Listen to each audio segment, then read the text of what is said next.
สบายดีทุกคนมื้อนี้เราพาทุกคนเข้ามาเบิ่งเฮือนอยู่บ้านไผ่ล้อมเด้อเป็นเฮือนติดทางคอนกรีตห่างจากทาง13ไตประมาณ1กิโลเมตรเท่านั้นเองเป็นเฮือนที่ว่าปลูกใหม่เนาะปลูกได้ประมาณ 7-80% ขนาดดินแม่น20 x 30 เมตรหรือ590ตารางเมตรขนาดเฮือนแม่น12 x 10 เมตรตอนนี้เราพาทุกคนเบิ่งรอบนอกและด้านหน้าของเฮือนก่อนเด้อจากน้อยเดี๋ยวเราจะพาทุกคนเข้าไปเบิ่งด้านในเฮือนกันนี่จะเป็นห้องโถงหรือว่าเหมาะสำหรับเป็นห้องรับแขก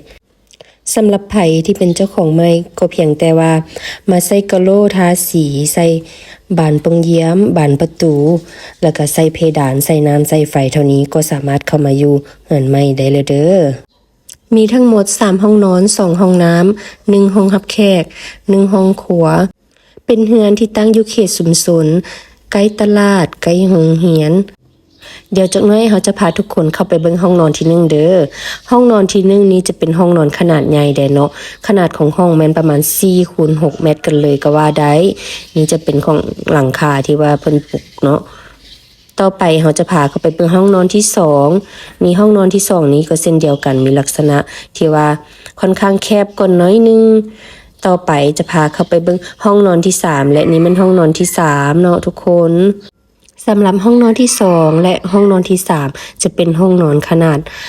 น้อยเนาะขนาดประมาณ4 x 5 เมตรเป็นห้องนอนที่เหมาะแก่ลูกๆนี่จะเป็นโซนของห้องน้ำสำหรับห้องน้ำแม่นได้ตกแต่งเรียบร้อยแล้วมีทั้งแวนใส่กะโหลและเครื่องสุขภัณฑ์ต่อไปจะแม่นห้องน้ำลำดับที่2เป็นห้องน้ำอยู่ติดใกล้ๆกันเลย